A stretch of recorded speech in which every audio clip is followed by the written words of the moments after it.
नमस्कार विद्यार्थी मित्रांनो, मी विनोद नाईक. आता आपण बघणार आहोत तिसरा सेशन, विज्ञान इयत्ता 8वी, सजीव सृष्टी व सूक्ष्मजीवांचे वर्गीकरण याविषयी. आता याच्यापूर्वी आपण मोनेरा, प्रोटिस्टा आणि कवके या सजीव सृष्टीविषयी बघितलं. आता सूक्ष्मजीवांचं वर्गीकरण कसं असतं त्याविषयी आपण येणाऱ्या स्लाइड्समध्ये म्हणजे ह्या सेशनमध्ये बघणार आहोत. बघा मित्रांनो, या पृथ्वी तलावर सूक्ष्मजीवांची संख्या अत्यंत मोठी अशी आहे आणि त्यांच्यामुळे त्यांचा अभ्यास करण्यासाठी त्यांचं सुद्धा वर्गीकरण इथे केलं गेलेलं आहे. आतापर्यंत जे वर्गीकरण केलेलं आहे ते आपल्या समोर स्लाइडमध्ये दिसत आहे. सूक्ष्मजीवांचा आकार बघा, 1 मीटर म्हणजे 10⁶ मायक्रोमीटर, म्हणजे 1 metre is equal to 10⁶ micrometre. म्हणजे आपण मायक्रोमीटरचा विचार केला तर ते 10⁻⁻⁶ मीटर येतात आणि 1 nanometre is equal to 10⁻⁹ nanometre. मी तुम्हाला सांगतोय, आपल्या समोरच्या स्क्रीनमध्ये दिसतं ते मीटरचं कन्व्हर्जन नॅनोमीटरमध्ये केलेलं आहे.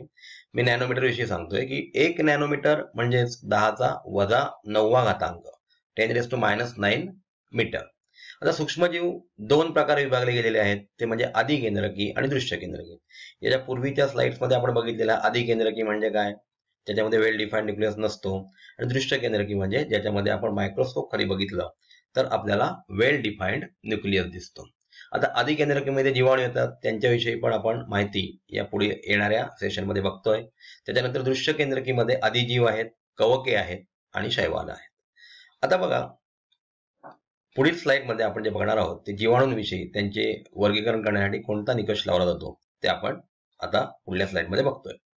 जीवाणू म्हणजेच बॅक्टेरिया, यांचा आकार साधारण 1 मायक्रोमीटर ते 10 मायक्रोमीटर इतका असतो.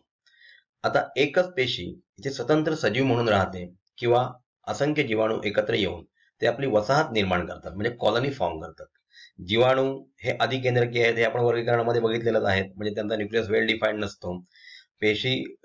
पेशींमध्ये जे केंद्रक आहे ते म्हणजे वेल डिफाईन्ड नाही, म्हणजे इतर पेशी अंगके सुद्धा याच्यामध्ये नसतात किंवा पटलयुक्त अंगक नसतात.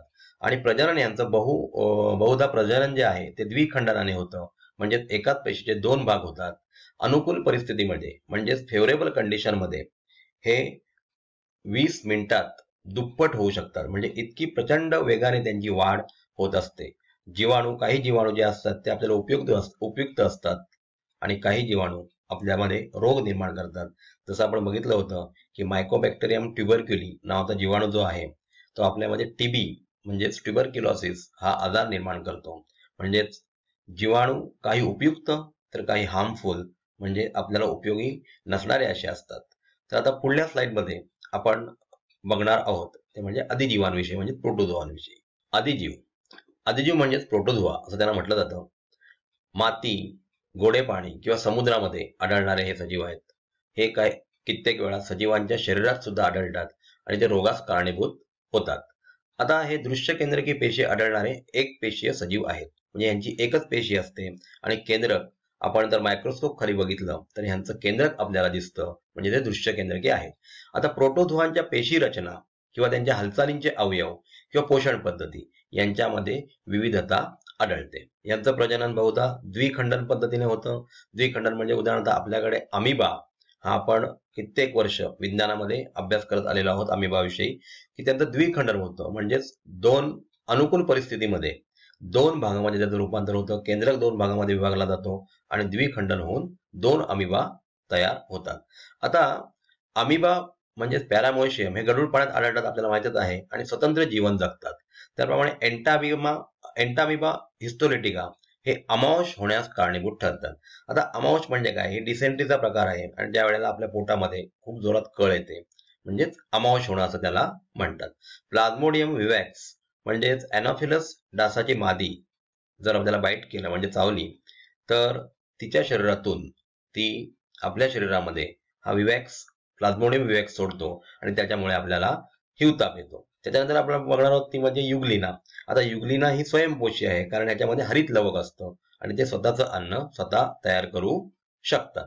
आता बघा मुलांनो, कवके म्हणजेच फंगी आपल्याला माहितच असेल, कुजणारे पदार्थ किंवा प्राण्यांची शरीरे किंवा कार्बनी पदार्थामध्ये ही कवकं आढळतात. हे दृश्य केंद्रकी एकपेशीय सूक्ष्मजीव आहेत. कवक काही म्हणजे ह्यांच्या काही प्रजाती ज्या असतात त्या डोळ्यांनी आपण बघू शकतो. हे जे कवक असतात ते मृत अवशेषामधून आपले कार्बनी पदार्थ शोषून घेतात आणि त्यावर आपली उपजीविका करत असतात. यांचं प्रजनन लैंगिक पद्धतीने होतं. द्विखंडन किंवा मुकुलायन अशा अलैंगिक, मुकुलायन किंवा द्विखंडन हे अलैंगिक प्रजनन आहे. आणि प्रजनन लैंगिक पद्धत म्हणजे जिच्यामध्ये मेल गॅमेट आणि फिमेल गॅमेट यांचं युनियन होऊन त्यांचं प्रजनन होऊ शकतं. किंवा अमिबाप्रमाणे द्विखंडन सुद्धा होऊ शकतं. किंवा मुकुलायन म्हणजे एखाद्या पेशीला एक फुगवटा येतो आणि त्याच्यामध्ये केंद्रक डिस्ट्रीब्यूट केलं जातं आणि ती कालांतराने वेगळी होऊन वेगळी अशी पेशी म्हणजे वेगळं असं कवक म्हणून तिचं अस्तित्व असतं. आता ह्याच्यामध्ये उदाहरणार्थ म्हणजेच ईस्ट देता येईल किंवा कॅन्डिडा, आणि आपण आपल्या अन्नामध्ये वापरतो ती म्हणजे अळंबी सुद्धा म्हणजे मशरूम हे सुद्धा कवकाचाच प्रकार आहे. आता पुढे बघा शैवाल म्हणजेच अल्गे. आपण आपल्या सभोवताली पावसाळ्यामध्ये वगैरे बघा डबक्यामध्ये हिरवट रंगाचं पाणी तयार होतं, हिरवळ तयार होते आणि ती म्हणजेच अल्गी असते. आपण त्याच्यात एक्झाम्पल सांगू शकतो की स्पायरोगॅरा आपण ह्याच्यापूर्वी बघितलेला आहेच. आता ह्या ज्या अल्गी असतात म्हणजे शैवाल आहेत त्यांचा आकार सुमारे 10 मायक्रोमीटर ते 100 मायक्रोमीटर याच्या रेंजमध्ये असतो आणि ह्या पाण्यामध्येच वाढतात.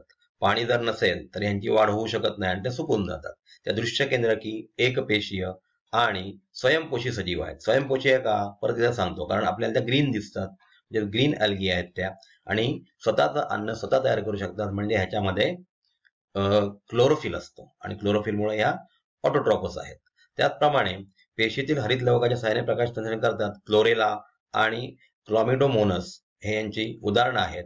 शैवालांच्या थोड्याच प्रजाती ज्या असतात त्या एकपेशीय असतात आणि बाकी सर्व शैवाली ज्या असतात त्या बहुपेशीय असतात. आता बघूया आपण विषाणू. आता विषाणू ह्याचा अभ्यास मायक्रोबायोलॉजीमध्ये म्हणजे सूक्ष्मजीवशास्त्रामध्ये केला जातो कारण त्यांचा आकार साधारण 10 नॅनोमीटर ते 100 नॅनोमीटर यांच्या रेंजमध्ये असतो. आता विषाणूंना सामान्यतः सजीव मानलं जात नाही कारण ते सजीव आणि निर्जीव यांच्या बाउंड्रीवर असतात आणि म्हणून त्यांना सजीव न मानता त्यांचा अभ्यास करण्यासाठी मायक्रोबायोलॉजीचा वापर केला जातो.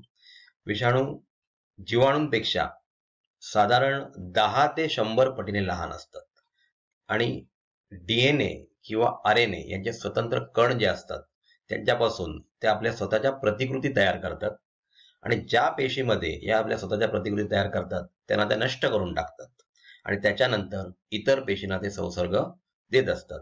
म्हणजेच तुम्हाला कळलं असेल की वनस्पती किंवा प्राण्यांच्या जिवंत पेशीतच हे विषाणू राहू शकतात. आता आपण बघतोय की बरेचसे विषाणू जसा एड्सचा विषाणू आहे, कोरोनाचा विषाणू आहे, हे सुद्धा आपल्या शरीरामध्ये त्यांचं मल्टिप्लिकेशन खूप फास्ट होतं आणि त्याच्यामुळे ते आपल्याला संसर्ग पोहोचवतात आणि याच्यापासून खूप जीवितहानी सुद्धा होऊ शकते. म्हणजेच प्राण्यांना किंवा वनस्पतींना ते विविध असे आजार देऊ शकतात. म्हणजे तुम्हाला कळलं असेल की विषाणू हा आपल्यासाठी अत्यंत डेंजर म्हणजेच अत्यंत घातक असा सूक्ष्मजीव आहे. तर आपण आतापर्यंत जे बघितलं ते विषाणूंविषयी, त्याचप्रमाणे कवक, शैवाल यांच्याविषयी सुद्धा बघितलं. आता आपण काय शिकलो या सेशनमध्ये आपल्याला कळलं की अधिजीव प्रोटोझोआ म्हणजे काय, त्यांचं लैंगिक प्रजनन कसं होतं, त्याच्यानंतर जीवाणूंचा आकार कसा असतो, किती असतो, किंवा सर्पिल आकार किंवा दंडाणू आकाराचे ते जीवाणू असतात.